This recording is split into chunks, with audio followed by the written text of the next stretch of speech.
Hello everyone and welcome back to the Garden of the Black Roses. Now, today's story, well, for the next few actually, because there's 7 chapters plus a prologue for this one that I've already written. Yeah. It's called Magic of Moonlight. It is a werewolf fantasy story. But, yeah. I've been reading a lot of werewolf stories lately, and this is the one that I'm currently in the progress of writing, the one that I'm currently focused on. I may add more audio once I finish the next chapter. It depends. I've got a lot of recordings to do, so it might be quite a while. Like a recording of my writing. So it might be a while before I cycle back to this one. And by then I might have a few more chapters other than the 7 plus a prologue that I've got at the moment. I do need to give a warning that before you listen to this one, it does have a lot of themes that some people might not agree with. So, yeah. So, let's get into it. So, Magic of Moonlight. Prologue. History of the Werewolf King. Quietly, quietly. A young she-wolf crept along the corridors of the pack house.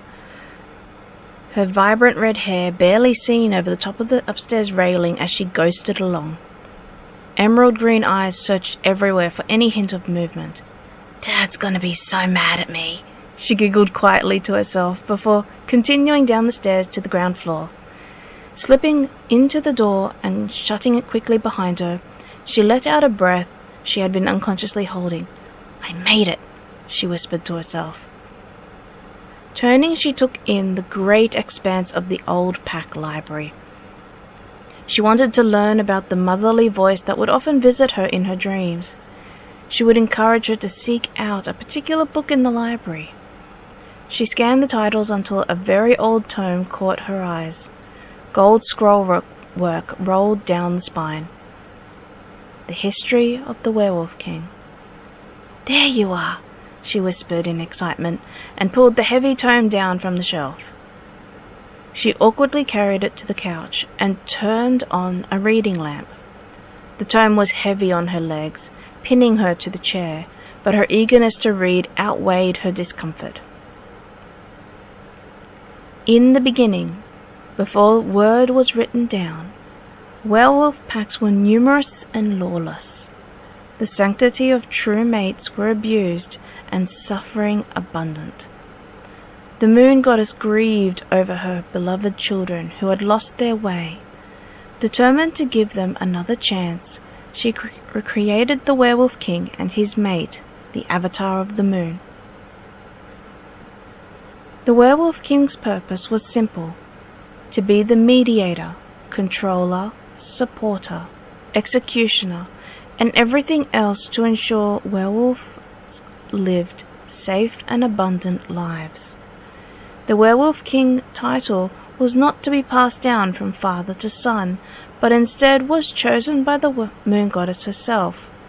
While reigning, his name is hidden and only revealed when the next generation of their court come forward. The first Werewolf King, Riles, created order from chaos. Laws were formed and bound to the fibre of every werewolf's core. He asserted dominance as king and built a system of justice using the basic tribal traditions as a starting point. The moon goddess granted him and his mate the ability to have 7 sons, who were charged with moving to the 7 continents of the world to exert law and bring the warring packs within their control. Today, the descendants of his eldest 3 sons make up the 10 ancient packs. The second Werewolf King, lawless, drew out the lands, territories, and neutral zones for the various packs. He solidified the family unit by establishing pack houses and layouts for communities.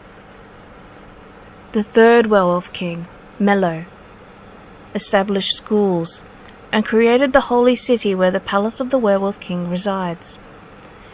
It was in conjunction with his mate, Elmira, that they sought and formed the other three avatars and their mates, the Knights. The fourth Werewolf King, Faust, also known as the Fake King, oppressed werewolves and began to amass power to attempt to take down the other supernatural beings of the world. Werewolves united and tore him from the throne. His death freed the avatar of the moon, Ella, until she found her true mate. The fifth Werewolf King, Sigurd, established an impartial council to maintain the laws. As true mate to Ella, he saw firsthand the damage caused by someone who had a thirst for power and took it no matter who it hurt. The council's purpose was to ensure that the laws were upheld by impartiality, but impartiality was maintained. The council was determined to consist of retired alphas from the various packs, with no pack having two retired alphas at the same time in the council. Along with his mate, they appealed to the moon goddess to hide the defining marks of the avatars, for them to only be revealed when they were marked and mated. The sixth Werewolf King, Saburo, negotiated the treaty lines, the Bloodlines Treaty. Out of all of the supernatural species of the world, werewolves were the most abundant and the most powerful. Humans became fearful of all supernaturals and began to hunt them tirelessly. Fearful of dying out, 10 supernatural creatures blended their bloodlines into the packs. As mentioned previously, the descendants of the first king's sons became the 10 ancient packs, the ones who hold the Bloodlines Treaty. The seventh Werewolf King, and the one currently ruling, had only one notable change during his peaceful reign. Upon the death of his mate Ebony, he discovered the cruelty and thirst werewolves had on finding the avatar of the moon so they could be the next Werewolf King. He placed a curse on underage marking to ensure no she-wolves were forced into the mating bond unwillingly, and the perpetrator was unable to mate to anyone else during their lifetime. The young she-wolf rubbed her eyes. The brief synopsis of the history was a lot to take in. She sighed and turned the page, the gentle, motherly voice in her head urging her to continue. The Werewolf King is only identifiable by the presence of his mate, the Avatar of the Moon. He is the first of the pair to name himself, and in so doing unlocks the powers and memories of both the knights and himself. He also attains a secret guardian. Not much is known about this guardian, as there is no documented record of his existence. Only old folklore that describes a gigantic wolf with storm-colored eyes standing over the fallen body of the Avatar of the Moon. Among werewolves, only 4 divine werewolves exist who are linked between us and the divine. The Avatar of the Moon is the original Avatar and linked to the Moon Goddess, marked with a silver crescent over her heart that only she and the other avatars can see until she is marked and mated. The strength of her bond to the Werewolf King determines his strength in battle. She paused and touched the crescent moon on her chest. So that's who you are, the Moon Goddess. That's right, my child. The motherly voice purred affectionately. I've been trying to guide you about who you are, so you can be with your true mate when he presents himself to you. The she-wolf tilted her head curiously. I understand why no one can see my mark. But why can Violet? Keep reading. The moon goddess's voice teased her lightly. Smiling, the young she-wolf continued to read. While the domains of physical strength and endurance lie with the Werewolf King and the Knights, the 4 avatars have magic at their disposal, and their deity link allows them certain powers and abilities. Firstly, as mentioned before, the avatar of the moon is linked to the moon goddess. She is identified by the crescent moon on her chest. She is a healer, able to draw someone away from death's door. She is able to amplify the power of any of the other avatars. She is able to summon and utilize all 5 elements, spirit and light being the only elements that are uniquely hers alone. When the avatar of the moon reveals herself, her magic flows through all of the mind links, giving the knowledge to all wolves that she is once again awake and a new Werewolf King reigns. This revelation calls forth the pack leaders from all the packs around the globe to the palace. Her revelation is always made at a crossroads in time, a pink point in a battle, or during the brightest full moons. Going in chronological order, we have the avatar of the past. She is linked to Erd, the fate of the past. She is identified by a silver hourglass over her chest. She has the power to see the past, to travel back in time, and summon long-deceased werewolves to speak as if they were alive for a short period of time. Her elemental powers consist of darkness, earth, and water. Her mate, the Knight of the Past, is the master of bladed weapons. He has strength and dexterity at his disposal. His ability to analyze the movements of enemies and strategize the best means of combat comes from his extensive knowledge of history. One notable Knight of the Past, Kyle, Knight to the current Werewolf King, who improved the archiving process and developed ways to slow down the deterioration of the oldest known literature of the werewolf race. Next is the avatar of the present, linked to Verdandi, the fate of the present. She is an illusionist, able to hide in plain sight and imbue objects with the ability to conceal. Her mark is a clock face with no hands, as she represents the moment in time, the very second that is present before it moves to the past. Her elemental powers consist of earth, fire, and metal. Her mate, the Knight of the Present, is a master of blunt force weapons. He has brute strength and force to drive through enemies. He oversees the day-to-day training of all the recruits into the Palace Guard. One notable Knight of the Present, Edward, Knight to the 5th Werewolf King, drew up the Charter of Chivalry, which outlines the rules of engagement and battle between packs competing for land rights. He was also responsible for the uprising against the 4th King, due to his recognition of his false stature. Violet's an avatar! The young she-wolf gave out a restrained squeal of excitement. She's the avatar of the present. That's why she can see mine. Her eyes were wide in excitement. More. I want to know more. She felt like bouncing in her seat despite the large tome in her lap.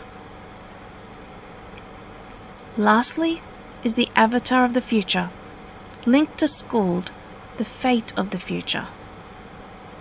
She has the power of clairvoyance and precognition. She wears the symbol of infinity on her chest as the future knows no limits.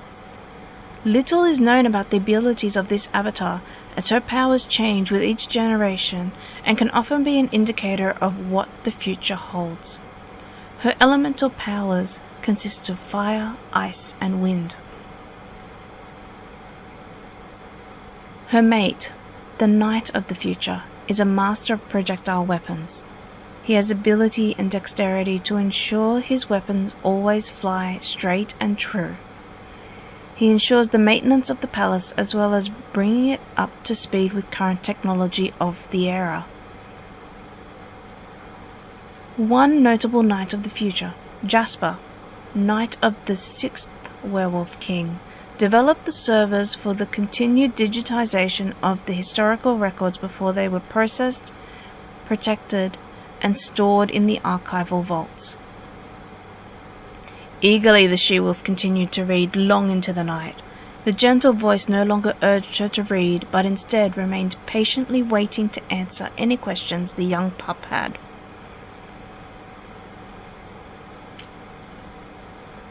"I don't know where she is, Dad." A dark-haired, green-eyed pup whined at his father. "She went to bed last night, that's all I know." The werewolf paced around the lounge, waiting to hear news from his teams on where his daughter could have gone. A soft giggle interrupted his pacing. "Why are you laughing, Becky? Our little girl is missing." "Because I found her." The she-wolf smiled. "Marcus, Caius, come with me." The two looked at each other before following her to the basement level and into the old library. "Doesn't she look adorable?" All three took in the sight before them. The young red-haired she-wolf had fallen asleep over the arm of the chair that was clearly too big for her. A large tome with gold scrollwork sat open on her lap and looked to be about halfway through. Her hand rested on the page as if she was marking where she was reading before she had fallen asleep. "All teams stand down. We found her." The werewolf known as Marcus mind-linked with a sigh. He knew his daughter was curious about everything. She devoured books like they were candy and absorbed all information within easily. "Yes, Alpha." Alpha Marcus gently picked the book up off the young she-wolf's lap and glanced at the cover. The history of the Werewolf King? I wonder why she wanted to read that. Turning, he placed it back on the shelf before picking up her petite body. "You're going to be a handful for your mate when you grow up." A wry smile formed on his face. "Since she's been found, can I go out and play with Sebastian now?" The young pup known as Caius asked, hopping eagerly from foot to foot. "We've been talking about what our 16ths will look like." His eyes turned slightly starry. "I can't wait to meet my mate." The she-wolf known as Luna Rebecca laughed lightly. "Of course, dear. Your sister will probably sleep most of the morning away, so go have some fun." She watched Caius happily run outside to catch up with his best friend. Alpha Marcus looked at the little wolf in his arms and sighed. "What are we going to do with her, Becky?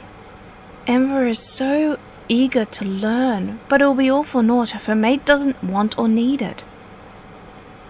"It'll all work out," Luna Rebecca replied, with a knowing smile. "Trust me, the moon goddess wouldn't make her this curious if it was for no reason." "I hope you're right." Together they took her upstairs and tucked her into bed.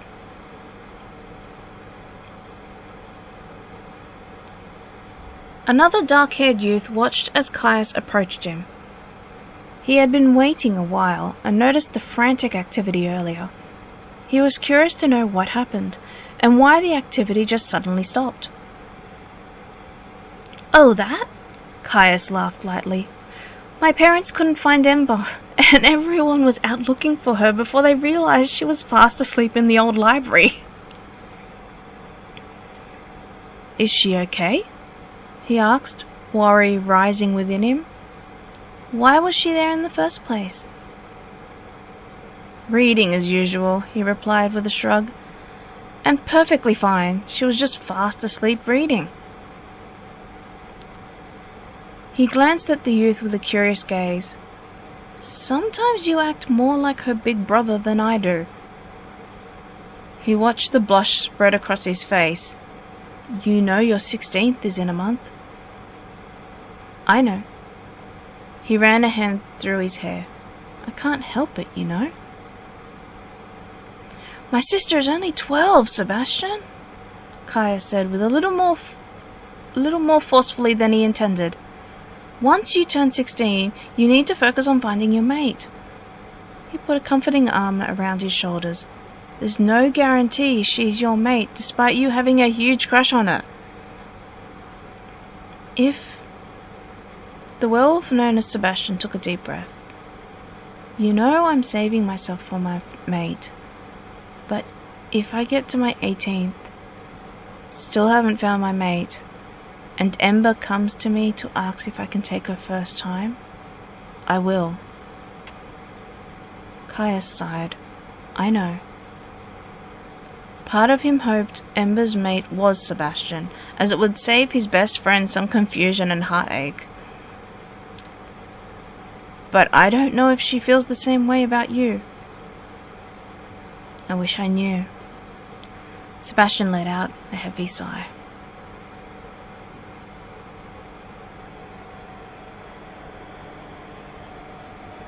And that's it. Kinda info heavy, but usually my prologues are kinda info heavy, because then I can just get into the story and not worry about backstory. But that's just my writing style. Anyway, I will see you in the next chapter. And remember, let your imagination grow wild. Bye for now.